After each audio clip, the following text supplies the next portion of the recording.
Cara, a inflação tá deixando todo mundo louco e preocupado. É o aluguel que sobe mais de 30%, é o preço da comida, das coisas que a gente compra no supermercado que tá subindo um absurdo, e tudo isso com muita gente perdendo emprego ou pelo menos tendo a renda reduzida. Justamente por isso a gente vai te contar 3 coisas muito importantes. Como que a gente chegou até aqui, quem ganha e quem perde com isso, pois é, tem até quem ganha com a inflação alta, e como você pode se proteger da inflação. Eu sou o César Sperandio. E eu sou a Yolanda Fordeloni. E esse é o EconoWeek, a tradução da economia e dos investimentos. Já aproveita e se inscreve aqui embaixo para parar de sofrer com o dinheiro e com a inflação e receber notificação de todo vídeo novo que a gente ensina como se proteger disso aí. E já deixa seu like pro algoritmo do YouTube entender que esse conteúdo é relevante e mandar para cada vez mais gente.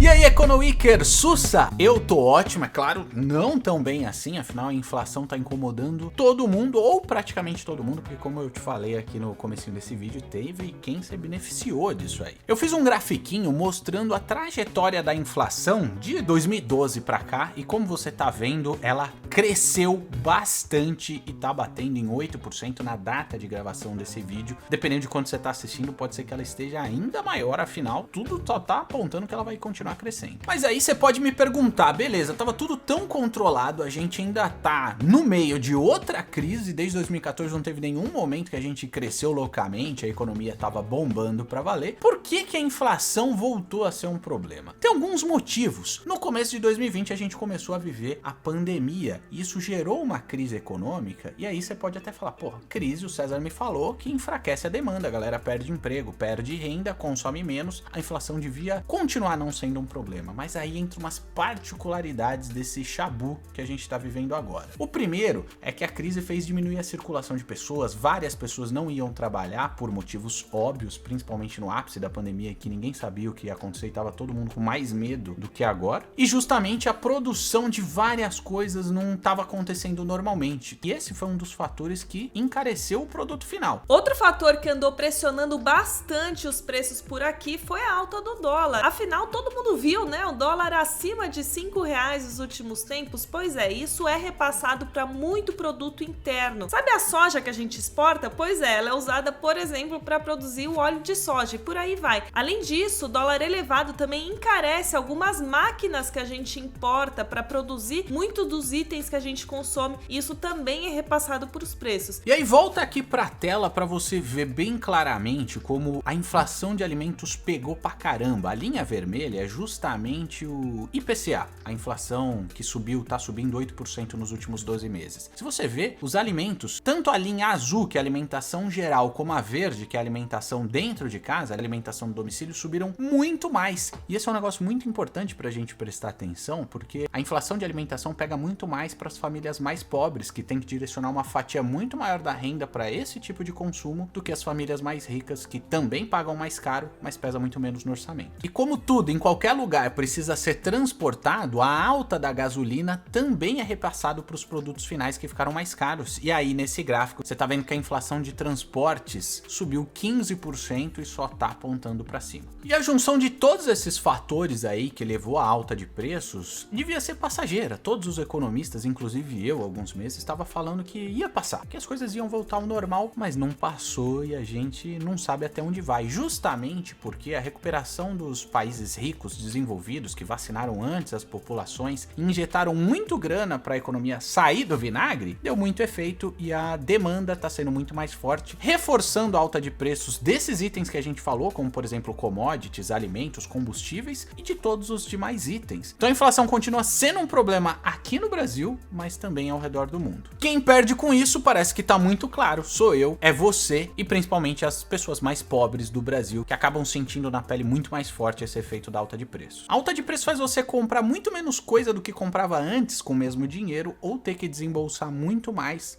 para continuar comprando a mesma coisa que você comprava antes. Bom, eu acho que o seu salário não aumentou nos últimos tempos, né? A minha renda, pelo menos no último ano, só caiu. E aí eu te pergunto, você tá desgostoso com o rumo que as coisas estão tomando? De quem que você acha que é a culpa? Comenta aqui embaixo. Agora entra a parte curiosa, tem quem ganha com isso, mas ó, é só até a página 2. O governo tá usando algumas argumentações, usando esses números, baseado na verdade nesses números de inflação, para dizer que as coisas estão melhorando. Mas não é bem assim, e eu vou te explicar agora. Você deve ter ouvido falar que o PIB do começo de 2021 tá subindo, e isso foi comemorado pelo governo, até propagandeado para dizer que as coisas estão melhores do que a gente imaginava antes. Mas não é bem por aí, porque a composição do PIB não foi muito favorável. O que fez o PIB subir de verdade foi a fatia do agronegócio, que mais uma vez teve efeito da inflação. O preço das commodities subiu e aí a mensuração do PIB, que é em valor monetário, que é em real, também deu uma infladinha no crescimento desse PIB. Ao mesmo tempo, o PIB de serviço, que é o setor que mais gera emprego no Brasil, continuou encolhendo, e o consumo das famílias, na ótica da demanda do PIB, para quem é mais nerdão de economia, também continua encolhendo. Não à toa, a gente tá vendo 20 milhões de desempregados, isso não conversa muito bem com o número de PIB voltando a aquecer, não é verdade? E acho que vale lembrar, Sazinha, que a gente veio de uma base muito fraca de 2020. A gente teve um verdadeiro tombo no ano passado, então uma certa recuperação em 2021 já era esperada.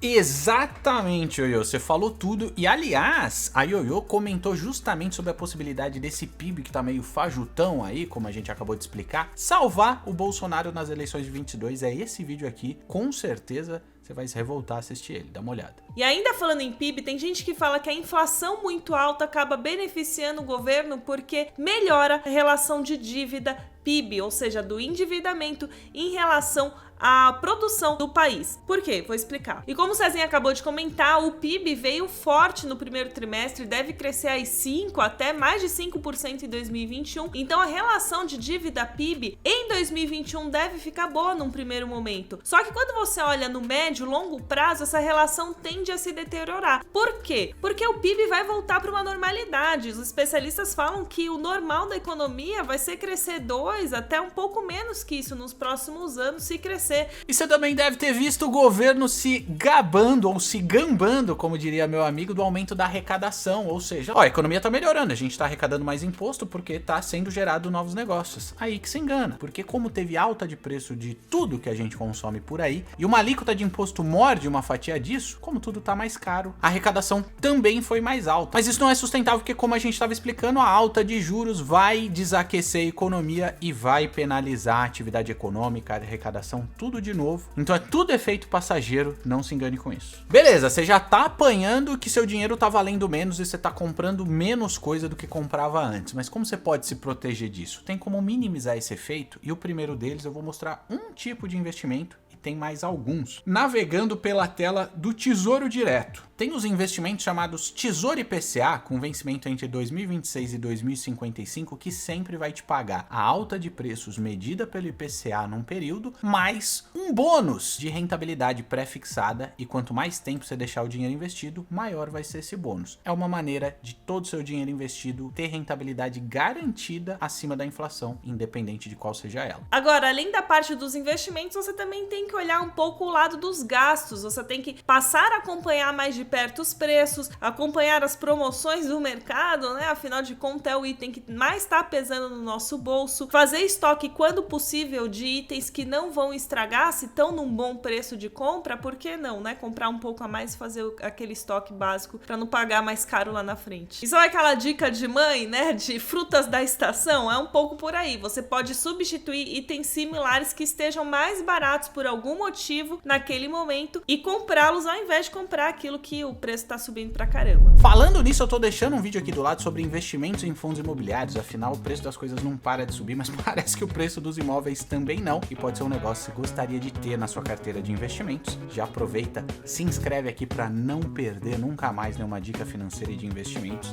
e de proteção da inflação. Até a próxima!